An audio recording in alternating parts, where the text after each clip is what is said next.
A wealthy man's hand connected with a stranger's face in the middle of a crowded charity gala. The room went silent. But what happened next wasn't justice from security or police. It was something far more powerful, and it came from the last person anyone expected. This is that story. Before we begin, if you love stories about karma and unexpected justice, hit that subscribe button and ring the bell. You won't believe how this unfolds. Now let's dive in. The grand ballroom of the Sterling Hotel in Manhattan glowed with golden light that evening. Crystal chandeliers hung from the ceiling like frozen waterfalls, casting dancing shadows across the marble floors. Men in tuxedos and women in designer gowns mingled beneath the soft jazz music that floated through the air. This wasn't just any Saturday night party. This was the annual Children's Education Foundation Gala, where New York's wealthiest gathered to write checks and feel good about themselves. Among the servers weaving through the crowd with silver trays was Margaret Hayes. At 58 years old, Margaret had the kind of face that showed she'd lived a full life.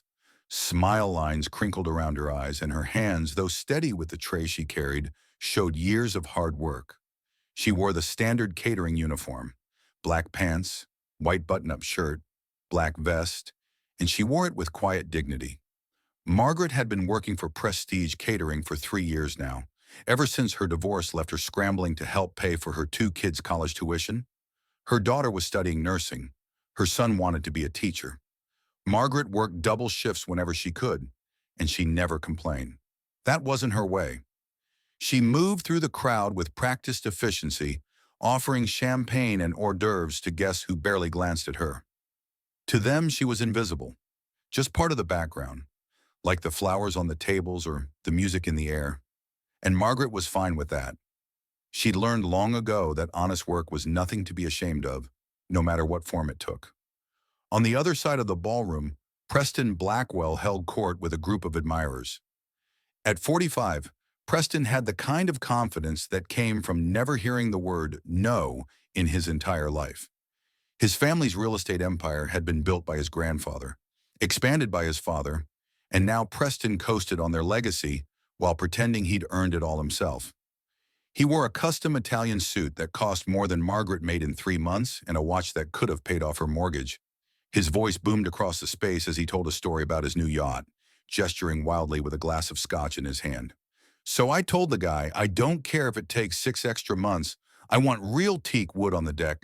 None of that composite garbage," Preston said, his voice carrying over the jazz music. The people around him laughed right on cue, even though nothing about the story was particularly funny. But that's what people did around Preston Blackwell. They laughed, they agreed, they made him feel important.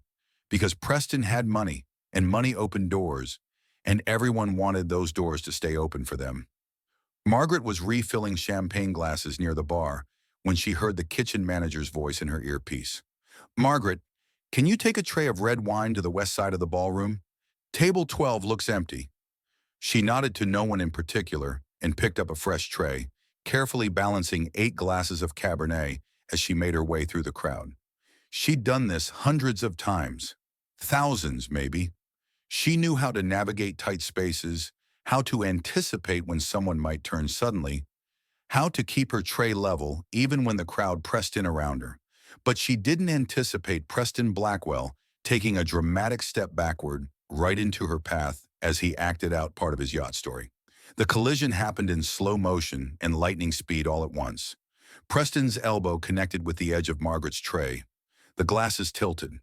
Margaret's hands moved fast, catching most of them, but 3 drops, just 3 small drops, of red wine arced through the air and landed on the shoulder of Preston's pristine white shirt and gray suit jacket. "Oh my goodness, I'm so sorry," Margaret said immediately, her voice steady despite her racing heart. She set the tray down on a nearby table and reached for the napkin tucked into her vest pocket.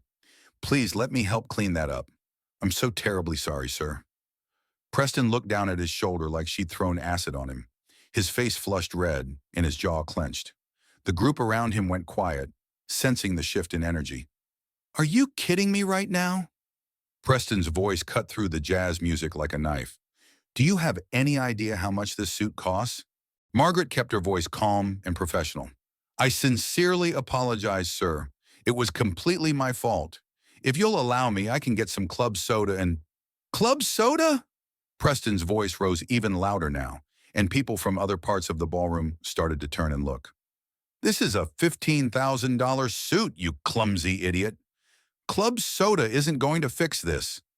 Margaret felt the heat of embarrassment creep up her neck, but she maintained her composure.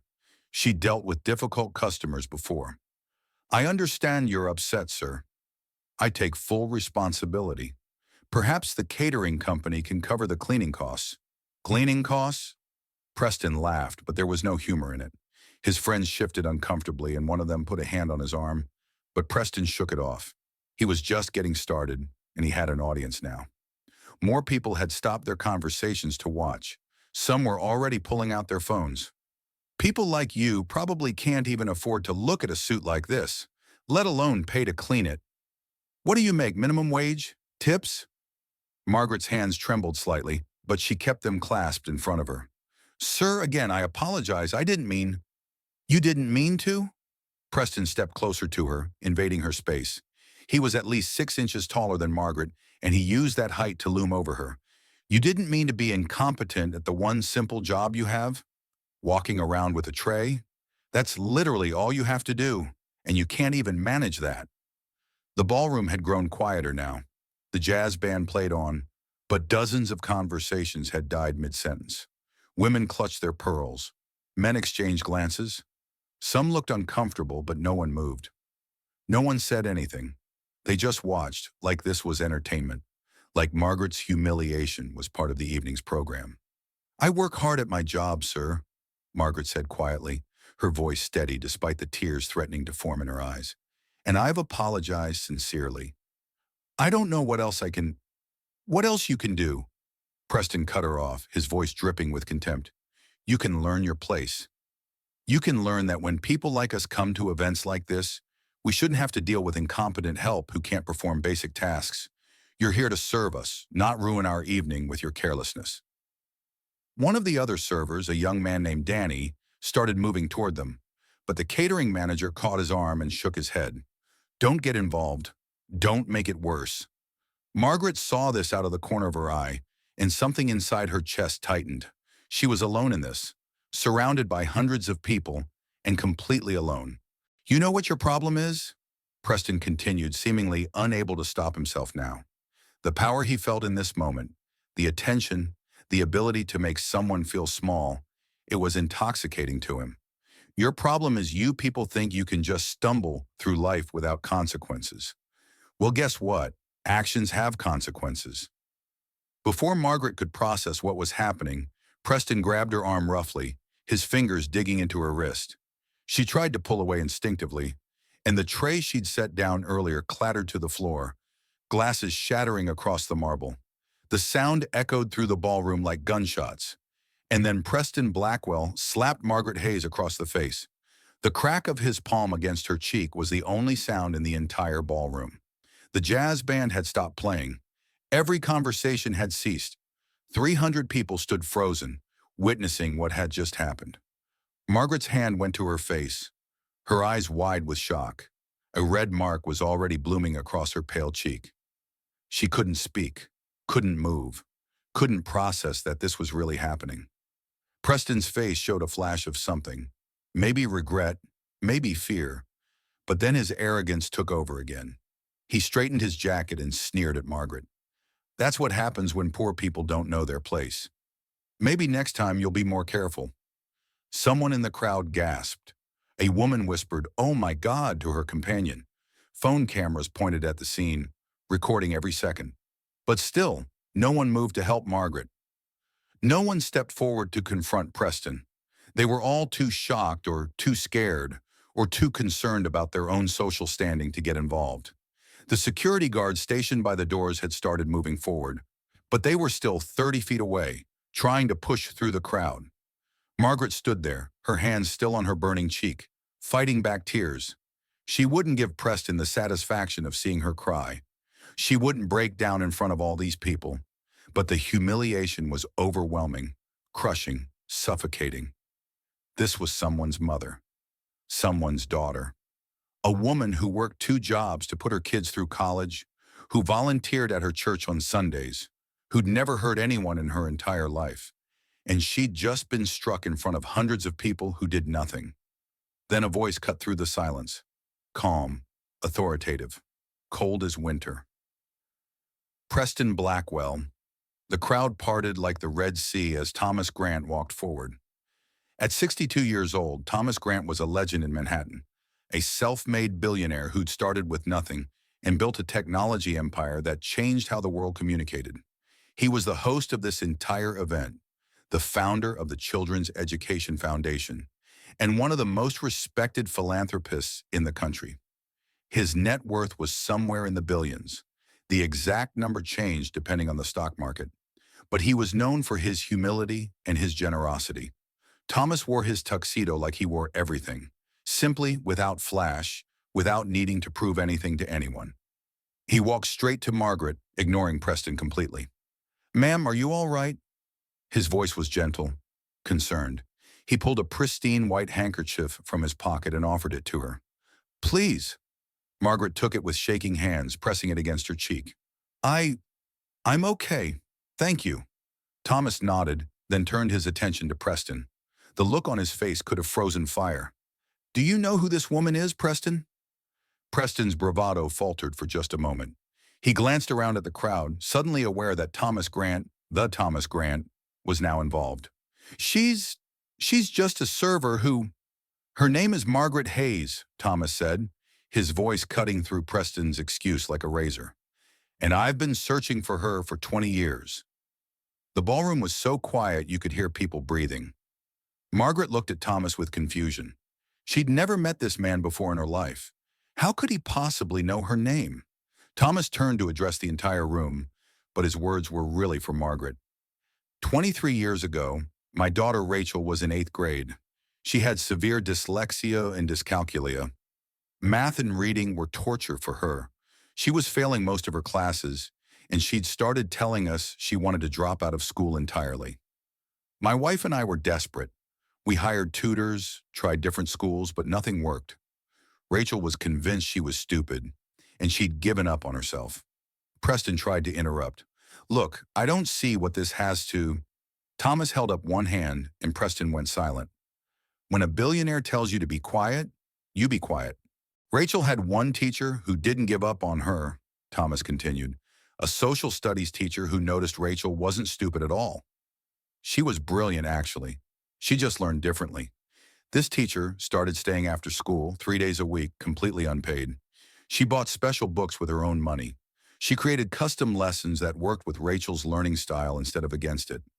She spent hours upon hours with my daughter, never asking for anything in return, never expecting recognition or reward. Margaret's eyes widened as the memory came flooding back. Rachel. Rachel Grant. A sweet girl with bright eyes who'd sat in the back of her classroom, looking lost and defeated.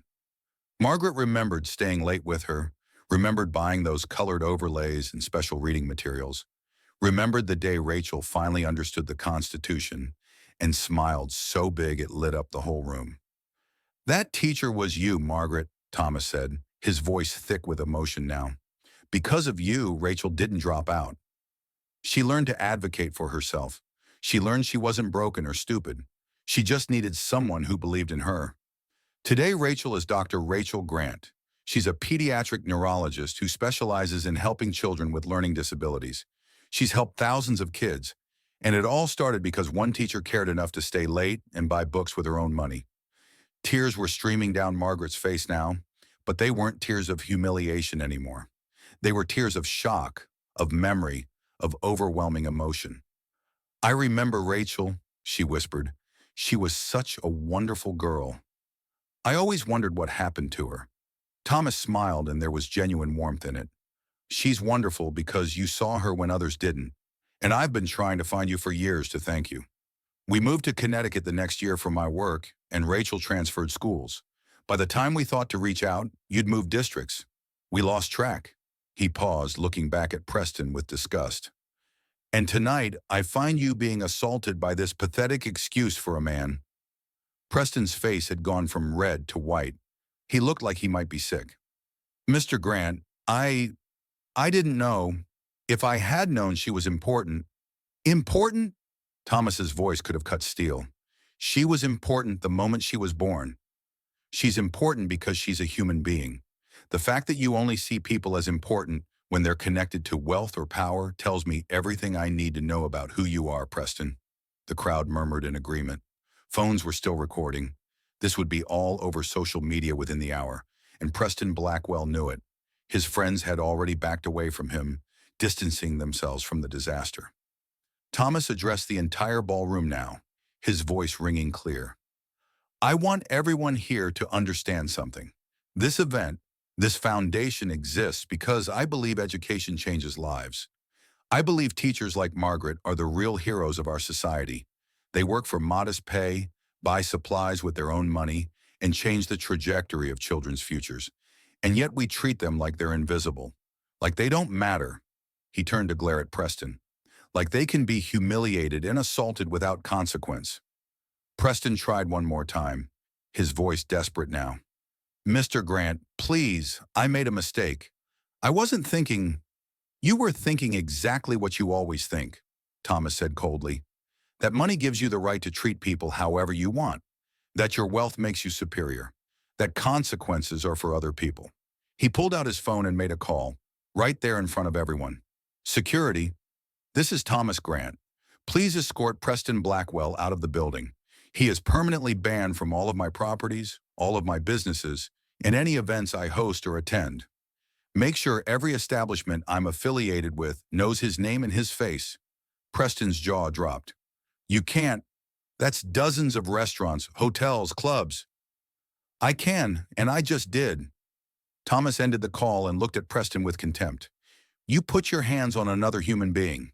You humiliated her in front of hundreds of people. You showed everyone exactly who you are. Now you get to live with the consequences. Security guards appeared at Preston's elbows.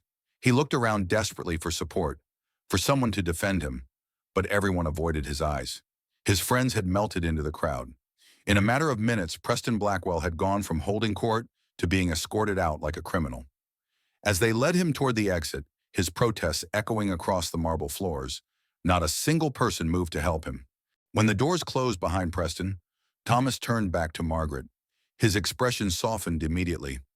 Margaret, I know this has been traumatic. If you want to leave, please do. But if you're willing, I'd like you to stay. As my personal guest, not as a server. Margaret shook her head, overwhelmed. I have a job to finish. I can't just. You're not working another minute tonight, Thomas said firmly but kindly. He gestured to the catering manager, who'd been watching everything with wide eyes. I'm paying for the full shift for every server here tonight, plus a generous bonus. But Margaret is done working. She's a guest now. The catering manager nodded quickly. Of course, Mr. Grant. Whatever you say. Thomas offered Margaret his arm. Will you join me? I'd love for you to meet my wife. Rachel's here tonight too, actually. She'll be thrilled to see you. Margaret looked down at her server's uniform, at the handkerchief still pressed against her cheek, and then at this incredible man who just turned her worst moment into something she couldn't quite process yet. I'm not dressed for.